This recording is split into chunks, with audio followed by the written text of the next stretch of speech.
नमस्कार मित्रांनो, SOC classic मध्ये आपलं स्वागत आहे। आज आपल्याला बघायचं आहे class 6 general science lesson number 6 that is the substances in daily use. या लेसनचा हा पार्ट 2 आहे।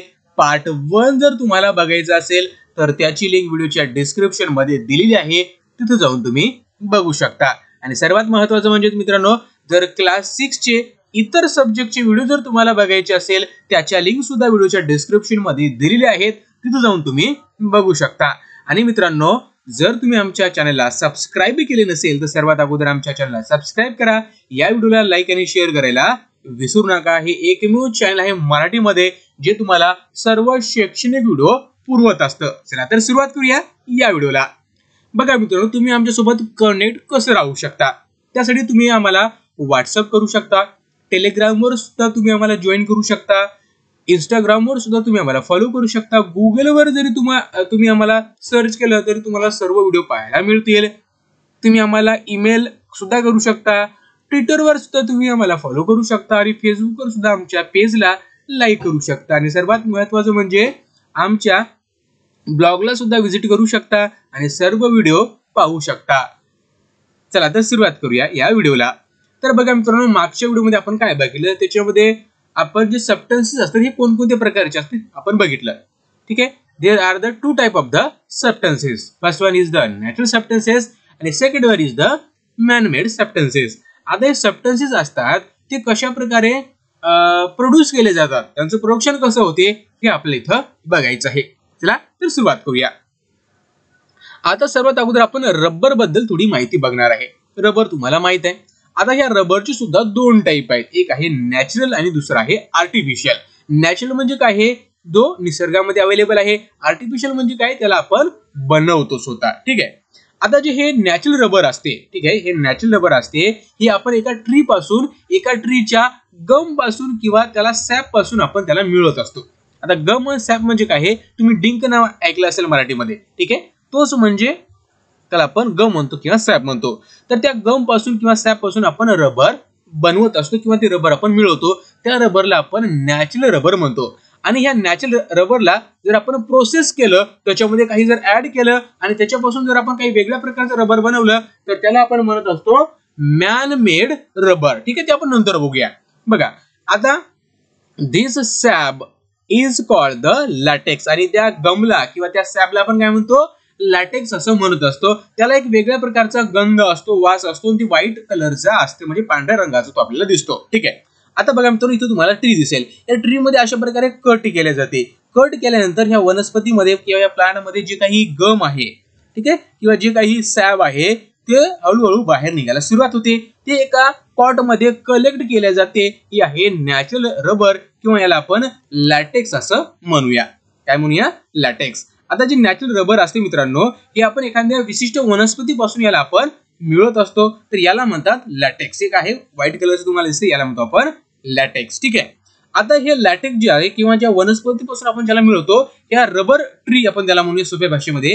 या रबर ट्री हे ब्राझीलमध्ये मोठ्या प्रमाणामध्ये सापडतात। कुठं, ब्राझीलमध्ये। आता सगळीकडे ज्या पसरलेल्या आहेत, भारतामध्ये सुद्धा ह्या रबर ट्री आता प्लांटेड करण्यात आलेले आहेत वेगवेगळ्या राज्यामध्ये।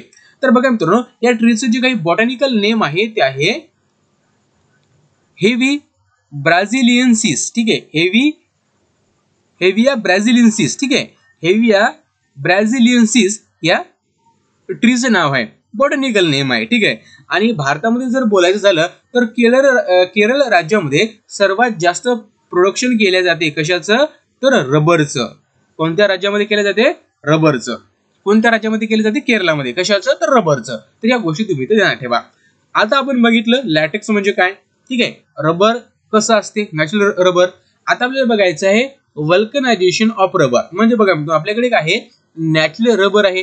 ह्या नॅचरल रबरला आपण काय करतो, त्याच्यामध्ये काहीतरी ऍड करतो, म्हणजे सल्फर ऍड करतो त्याच्यामध्ये। सल्फर कशासाठी ऍड करतो नॅचरल रबर मध्ये, की नॅचरल रबर आहे याच्यामध्ये आपण काय करतो, सल्फर ऍड करतो। कशासाठी, हार्डनेस मिळवण्यासाठी। बघा आता वल्कनायझेशन ऑफ रबर म्हणजे काय आहे, in this process the rubber is heated with the sulphur. बघा सल्फर सोबत हीट केले जाते, कशासाठी, कशासाठी, टू गेट द हार्डनेस, म्हणजे हार्डनेस मिळवण्यासाठी। ठीक आहे, आणि काय केलं जाते मित्रांनो बघा, आता त्याचं जे प्रपोर्शन आहे म्हणजे किती सल्फर त्याच्यामध्ये ऍड करायचं हे डिपेंड असते की आपण जे रबर आहे ते कशासाठी आपण वापरतोय. ठीक आहे, जर आपला रबर जास्त हार्ड पाहिजे असेल तर आपल्याला सल्फर सुद्धा आपल्याला कसं वापरावं लागेल, मॅक्झिमम वापरावं लागेल. आणि जर आपल्याला रबर जर स्मूथ पाहिजे असेल, ठीक आहे, त्याची इलास्टिसिटी जर जास्त पाहिजे असेल तर आपल्याला जे सल्फर आहे याचं प्रमाण आपल्याला मिनिमम करावं लागेल. ठीक आहे, हे ध्यानात ठेवा. आता बघा, जे इरेजर आहे, रबर बॉल्स आहेत, रबर टॉयज आहेत, ठीक आहे, याच्यामध्ये सगळ्यामध्ये जे सल्फरचं जे प्रमाण आहे ते कसं आहे, डिफरंट आहे म्हणजे वेगवेगळं आपल्याला इथं पाहायला मिळते. चला, आता त्यानंतर आपल्याला बघायचं आहे मॅन्युफॅक्चरिंग पेपर, म्हणजे जे पेपर असतात त्यांची मॅन्युफॅक्चरिंग कशी होते. तर इथं तुम्हाला प्रोसेस दिलेली आहे. ठीक आहे, आता सर्वात अगोदर आपण खालचं वाचूया, त्यानंतर आपण वरची प्रोसेस बघूया. पेपर इज द सबस्टन्स और material form due to the intervening of the cellulose fibre in a grass. बघा, आता जो ग्रास आहे, ठीक आहे, त्याच्यामध्ये जे काही सेल्युलर फायबर असतात त्यांना इंटरलिंक केले जाते. जे ग्रास आहेत त्या ग्रास मध्ये जे काही सेल्युलोज फायबर असतात त्यांना इंटरलिंक केल्या जाते आणि त्यानंतर पेपर बनत असतो. ठीक आहे, बघा मित्रांनो, आता वुड्स, रॅग्स और wastage paper etcetera, this paper is a kind of network of cellulose. आता जे पेपर असतात हे एक प्रकारचं काय आहे, सेल्युलोज फायबरचं काय आहे, नेटवर्क आहे. सेल्युलोज फायबरचं काय आहे, एक नेटवर्क आहे. आता बघा याची प्रोसेस कशी आहे. इथं ट्री आहे, या ट्रीला आपण काय केलेलं आहे, कट केलं, याला आपण कापलं. याचं जो काही ट्रंक आहे, जो खोड आहे, त्याला आपण काय केलं, पिलिंग केलेलं आहे. म्हणजे त्याची आपण जी बार्क आहे या ट्रीची किंवा या ट्रंकची जी काही बार्क आहे त्याला आपण काढून टाकली. डी बार्किंग द लॉग्स, म्हणजे जो इथं तुम्हाला खोड दिसतोय याला आपण काय केलं, याची जी साल आहे ती काढून टाकली. साल काढल्यानंतर आपण काय केलं, जो काही आपल्याकडे जो भाग आहे, लॉग आहे, त्याला आपण बारीक बारीक तुकड्यामध्ये काय केलं, त्याला कन्वर्ट केलेलं आहे. ठीक आहे, त्याला बारीक बारीक तुकड्यामध्ये कन्वर्ट केलंय. कन्वर्ट केल्यानंतर आपण काय केलेलं आहे, कन्वर्ट केल्यामध्ये त्याच्यामध्ये काही केमिकल्स ऍड केली. केमिकल्स ऍड केल्यानंतर आपण काय केलेलं आहे, त्याच्यामधून जे फायबर्स आहेत ते आपण वेगळे केले. फायबर्स वेगळे केल्यानंतर आपण काय केलं, त्याच्यामध्ये पुन्हा काय केलं, आपण त्याच्यामध्ये डाईज आपण ऍड केले, म्हणजे कलर आपण वेगळे त्याच्यामध्ये ऍड केले. आणि कलर ऍड केल्यानंतर आपण त्याला थोडं मिक्स केलं, पल्प बनवलं त्याचा. आणि हा पल्प काय केला, आपण रोलर खाली त्याला आपण प्रेस केलं. ठीक आहे, आणि रोलर खाली प्रेस केल्यानंतर आपल्याला अशा प्रकारची पेपर शीट आपल्याला इथं पाहायला मिळते. आणि ती पेपर शीट आपण काय करतो, त्याला आपण वाइंड करतो, म्हणजे त्याला आपण त्याला आपण काय करतो, जमा करतो सोप्या भाषेमध्ये. ठीक आहे, समोरच्या स्लाइड मध्ये तुम्हाला समजेल. इथं बघा काय केलंय. आता coniferous tree like a pine, म्हणजे जे पाईन वनस्पती तुम्ही बघितली असेल, कॉनिफेरस म्हणजे कोण सारखी वनस्पती असते. ठीक आहे, त्याचा उपयोग केला जातो पेपर बनवण्यासाठी. ठीक आहे, आता त्या ट्रीला आपण काय केलं, कट केलं. कट केल्यानंतर काय केलं जाते, त्याची जी बार्क आहे ती रिमूव्ह केल्या जाते. इथं तुम्हाला दिसेल, इथं एक मशीन आहे, त्या मशीन मध्ये त्याची बार्क आहे रिमूव्ह केल्या जाते. बार्क रिमूव्ह केल्यानंतर काय होते, wood is broken into the small pieces. आता हे जे वूड आहे याला स्मॉल पीसेस मध्ये काय केलेलं आहे, आपण ब्रोक केलेलं आहे. ठीक आहे, आणि ब्रोक केल्यानंतर काय होईल, added the some chemicals for making the pulp. आता याच्यामध्ये काही केमिकल्स आपण ऍड केलेले आहेत. ठीक आहे, कशामध्ये, या त्या स्मॉल पीसेस मध्ये. हे स्मॉल पीसेस तयार झाले, याच्यामध्ये काही केमिकल्स आपण ऍड केले. आणि केमिकल्स ऍड केल्यामुळे काय झालं, त्याच्यामध्ये एक नवीन पदार्थ तयार झाला. ठीक आहे, मग काय केले जाते, जे फायबरस सबस्टन्सेस असतात from the wood pulp are separated. म्हणजे जे फायबरस सबस्टन्सेस असतात त्या पल्प मध्ये ते वेगळे केले जातात. काय वेगळे केले जाते, फायबरस सबस्टन्स. आणि फायबरस सबस्टन्स वेगळे केल्यानंतर त्या पल्प पासून त्याच्यामध्ये काय केले जाते, त्या पल्प मध्ये डाईज ऍड केले जातात, म्हणजे कलर वेगवेगळे त्याच्यामध्ये ऍड केले जातात. आणि कलर केल्यानंतर पुन्हा त्याला काय केले जाते, त्या रोलर खाली प्रेस केल्या जाते, ज्या प्रकारचा आकार पाहिजे आपल्याला, ज्या प्रकारची साईज पाहिजे. आणि नंतर आपल्याला तो काय करतो, आपल्याला ती शीट आपल्याला इथं मिळत असते. तर अशा प्रकारची ही प्रोसेस आहे, आपण इथं बघितली. आता बघा मित्रांनो, आपल्याला एक गोष्ट माहित झाली की जे ट्री असतात, बरोबर आहे, या ट्रीज पासून आपण काय करतो, पेपर तयार करत असतो. म्हणजे आपण असं म्हणू शकतो, जर आपण पेपर जर वाचवले, पेपरचा वापर जर आपण लिमिटेड केला, बरोबर आहे, लिमिटेड जर वापर केला तर आपण काय करू शकतो, पेपरचा वापर जर लिमिटेड केला, आपण पेपरचं वेस्टेज जर थांबवलं तर आपण काय करू शकतो, ट्री सुद्धा वाचवू शकतो. म्हणजे डायरेक्टली आपण असं म्हणू शकतो, सेव्ह पेपर सेव्ह ट्री. म्हणजे जे पेपर असतात हे आपण प्लांट पासून तयार करतो, वनस्पती पासून तयार करतो आणि ह्या वनस्पती आपल्या पृथ्वीवर आहेत आणि आपल्या पृथ्वीला बॅलन्स करण्याचं काम कोण करत असतात? या वनस्पती करत असतात. त्यानंतर आहे सिंथेटिक फायबर ऑर थ्रेड्स. बघा सिंथेटिक फायबर, आता आपण नॅचरल फायबर बघितले, नॅचरल थ्रेड बघितले, ठीक आहे. आता सिंथेटिक फायबर किंवा थ्रेड म्हणजे काय आता बघा. आता कॅन यू रिकॉल मध्ये आपल्याला 2 प्रश्न विचारलेत, आपण हे प्रश्न बघूया, त्यानंतर आपण आपल्या या टॉपिकला बघूया. From which substances in the nature can we get the threads or fibre, म्हणजे असा कोणता नॅचरल सबस्टन्स आहे त्यापासून आपण थ्रेड किंवा फायबर मिळवतो? Can you tell? Yes sir, very good, that is the cotton. बरोबर आहे. या कॉटन पासून आपण काय करतो? थ्रेड किंवा फायबर्स मिळवत असतो. What are the clothes made from, आता क्लोथेस कशापासून बनलेले असतात कपडे? हे बनलेले असतात थ्रेड पासून, थ्रेड म्हणा किंवा फायबर म्हणा, ठीक आहे. आणि फायबर आणि थ्रेड कशापासून बनलेले असतात? हे बनलेले असतात कॉटन पासून. कशापासून? कॉटन पासून, ठीक आहे. आय होप तुम्हाला या सगळ्या गोष्टी समजल्या असतील. चला आता जाऊया आपल्या मेन पॉइंट कडे. From time to time it was first thought that artificial yarn could be produced to meet the clothing needs of an increasing population. आता बघा मित्रांनो, आपल्या देशाचं पॉप्युलेशन वाढत आहे. पॉप्युलेशन वाढल्यामुळे जी काही रिक्वायरमेंट आहे ती पण आपल्याकडे वाढत आहे. त्याच्यामुळे आपण नॅचरल सबस्टन्सेसवर आपण डिपेंड राहू शकत नाही. त्यासाठी आपल्याला आर्टिफिशियल सुद्धा काहीतरी प्रोड्यूस करावं लागेल. त्यासाठी रिसर्च करण्यात आली आणि रिसर्च केल्यानंतर आपण काय केलेलं आहे, कॉटन पासून आपण आर्टिफिशियल काय करण्यात आलेलं आहे, आर्टिफिशियल थ्रेड किंवा फायबर आपण तिथं तयार केलेलं आहे. आता जे नॅचरल थ्रेड असतात किंवा नॅचरल जे क्लोथ असतात ते जास्त वेळ टिकत नाही, ठीक आहे. नॅचरल म्हणजे काय, त्याला आपण सोप्या भाषेमध्ये त्याला आपण म्हणूया सुती, त्याला आपण खादी म्हणतो, आहे की नाही मराठी भाषेमध्ये, खादी, ठीक आहे, खादी. तर आता बघा मित्रांनो, आता जास्त वेळ दिवस टिकत नाहीत आणि जे कॉटन असतात किंवा जे सिंथेटिक फायबर असतात ते जास्त दिवस टिकत असतात. बघा, इन्युमरेबल काइंड्स ऑफ सिंथेटिक और artificial threads are now available. Nylon, Dacron, Terylene, Terene, Polyester, Rayon are the name of the various synthetic thread. बघा सिंथेटिक थ्रेडची तर नाव दिलेत आपल्याला, ठीक आहे. हे नाव तुम्हाला ध्यानात ठेवायचे. नायलॉन आहे, डॅक्रॉन आहे, टेरिलॉन आहे, टेरिन आहे, पॉलिस्टर, यापासून आपण काय करतो, क्लोथ वगैरे बनवत असतो, वेगवेगळ्या वस्तू बनवत असतो. आता त्यानंतर आपल्याला बघायचं silk.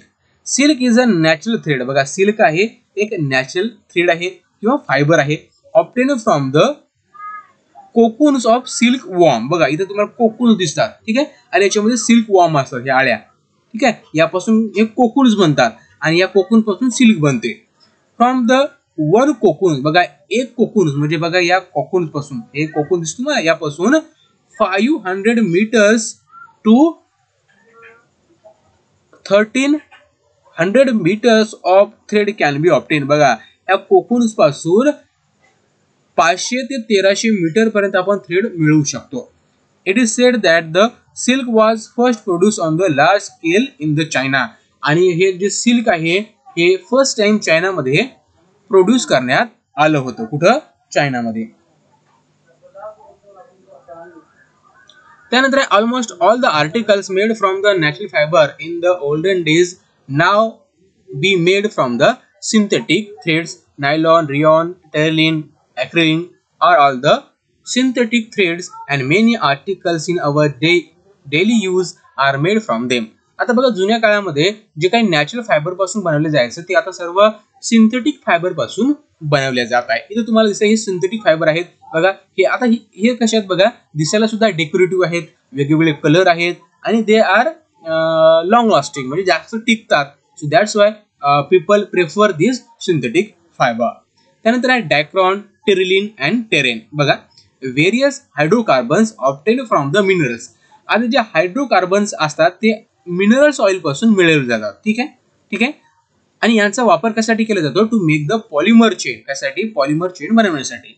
A solution of such a polymer is pressed through the strainer with the fine hole. आता ही जी काही पॉलिमर असते, ठीक आहे, हे पॉलिमर काय केले जाते? प्रेस केल्या जाते. कशा खाली? स्ट्रेनर खाली. त्याला खूप असे होल असतात. तर fibre form after the cooling, आणि त्याला थंड केल्यानंतर फायबर फॉर्म होतात, म्हणजे धागे तयार होतात. आर लॉगंट अनब्रोकन थ्रेड म्हणजे बघा लॉंग म्हणजे काय जास्त टिकतात, अनब्रोकन असतात म्हणजे लवकर तुटत नाही. This threads are twisted to obtain the yarn म्हणजे यार्न मिळवण्यासाठी त्याला ट्विस्ट केले जाते, एकामध्ये गुंतवल्या जाते त्यांना. ठीक आहे. Different type of chemicals are use to make the threads of various properties. बघा वेगवेगळ्या प्रकारचे केमिकल्स यूज केले जातात कशासाठी, तर हे थ्रेड्स बनवण्यासाठी. These different threads have been named variously Dacron, Terylene and Terene. आणि त्यांचे जे केमिकल त्याच्यामध्ये आपण यूज करतो बघा, याच्यामध्ये जे वेगवेगळे आपण केमिकल यूज करतो त्यानुसार त्यांना नावं दिली आहेत, त्यांच्या प्रॉपर्टीजनुसार त्यांना नावं दिली आहेत. जसं की डॅक्रॉन आहे, टेरेलिन आहे, टेरेन आहे एक्सेट्रा. त्यानंतर नवीन वर्ड आपण याच्यामध्ये काय शिकलो, काय हायड्रोकार्बन्स. आता हायड्रोकार्बन्स म्हणजे काय आहे, तर substances obtain from the minerals म्हणजे मिनरल्स ऑइल पासून जे सबस्टन्सेस आपल्याला मिळतात त्याला म्हणायचं हायड्रोकार्बन्स. पॉलिमर चेन म्हणजे काय, लॉंग कंटिन्युअस चेन म्हणजे लॉंग कंटिन्युअस चेन असते form by the small interlink chemical units. ठीक आहे, म्हणजे केमिकल युनिट असतात ते इंटरलिंक होतात आणि त्यापासून एक चेन बनते, त्याला आपण पॉलिमर चेन असं म्हणतो. त्यानंतर आपल्याला बघायचं आहे ऍडव्हान्टेजेस आणि डिसएडव्हान्टेजेस ऑफ सिंथेटिक फायबर. त्याला ऍडव्हान्टेजेस म्हणूया किंवा shortcoming of synthetic fibre. आता ऍडव्हान्टेजेस बघा इकडे काय दिलंय, this fibre can be manufactured on mass scale. आता जे सिंथेटिक फायबर असतात ते मास प्रोडक्शन होत असते म्हणजे मोठ्या प्रमाणामध्ये याला आपण निर्माण करू शकतो. त्यांची कॉस्ट पण कमी असते, ते स्ट्रॉंग असतात आणि ड्युरेबल असतात. ठीक आहे. They can be use for a long time, जास्त काळासाठी ते यूज केले जातात. ठीक आहे. जे वॉटर रिपेलेंट असतात म्हणजे पाणी धरून ठेवत नाही. ठीक आहे. That's why they use for the as a water resistance, त्याच्यामुळे त्यांना वॉटर रेजिस्टन्स म्हणून त्यांना यूज केले जाते. ठीक आहे. लाईट वेट असतात, ते कम्फर्टेबल असतात टू वेअर असतात. As they have a shine, ते चमकतात सुद्धा. ठीक आहे. They enhance the appearance of the wearer. Clothes are made from this threads are wrinkle free and scratches free. आणि या जर सिंथेटिक फायबरपासून जर आपण कपडे बनवले तर ते रिंकल फ्री असतात आणि स्क्रॅचेस फ्री असतात, त्याच्यामध्ये कुठल्याही प्रकारचे स्क्रॅचेस वगैरे आपल्याला पाहायला मिळत नाही. तर हे सर्व त्याचा फायदा आपल्याला मिळतो. त्यानंतर बघा शॉर्ट कमिंग काय आहे, they are water repellent hence do not absorb the sweat from the skin. आता जे वॉटर रिपेलेंट असतात म्हणजे ते पाणी शोषून घेत नाही, त्याच्यामुळे ते आपल्या शरीरावर जो काही घाम येतो त्याला ते रिपेल करतात, त्यांचं ते शोषण करू शकत नाही. Continuous use of the clothes made from this threads keep the skin moist. बघा जर आपण कंटिन्यू यूज केला तर आपली स्किन मॉइस्ट होऊ शकते. ठीक आहे, त्याच्यामुळे आपल्याला स्किन डिसीजेस होऊ शकतात. ठीक आहे. आणि ते सिंथेटिक फायबर असतात. ठीक आहे, हे अनकम्फर्टेबल असते समर म्हणजे समरमध्ये ते आपल्याला अनकम्फर्टेबल फील करतात, थोडेसे ते वॉर्म होत असतात. सिंथेटिक जे फायबर असतात कॅचेस द फायर इझिली, लवकर ते जळतात. ठीक आहे, लवकर ते आग पकडतात. ठीक आहे. If they catch the fire the both the sticks to the skin and causes the serious injuries. आणि बघा मित्रांनो, जर हे आपण कपडे घातले आणि जर आग लागली तर ते आपल्या स्किनला चिपकून बसतात, त्याच्यामुळे आपल्याला सिरियस इंजुरीज होऊ शकतात. आणि जर तुम्ही खादी जर कपडे घातले आणि जर चुकून जर तुमचा कपडा जळाला तर तो जळल्यानंतर लगेच खाली पडून जातो, आपल्या स्किनला तो चिपकत नाही. This fibre are not decompose by the microorganism. आणि जे हे सिंथेटिक फायबर असतात हे मायक्रो ऑर्गॅनिझमद्वारे डिकम्पोज होत नाहीत, ते नेचरमध्ये तसेच पडून राहतात. And that cause the soil pollution, water pollution and air pollution. तर बघा मित्रांनो, हा होता आपला lesson number 6, that is the substances in daily use. तुम्हाला हा व्हिडिओ कसा वाटला नक्की आम्हाला कळवा. त्यासाठी तुम्ही काय करू शकता, आम्हाला व्हॉट्सअप करू शकता, तुम्ही आम्हाला फेसबुकवर सुद्धा फॉलो करू शकता. आणि सर्वात महत्त्वाचं बघा मित्रांनो, जर तुम्ही आमच्या चॅनलला सबस्क्राईब केलं नसेल तर मी तुम्हाला रिक्वेस्ट करतो की आमच्या चॅनलला सबस्क्राईब करा. आणि सर्वात महत्त्वाचं म्हणजे या व्हिडिओला लाईक आणि शेअर करायला विसरू नका. Thanks for watching.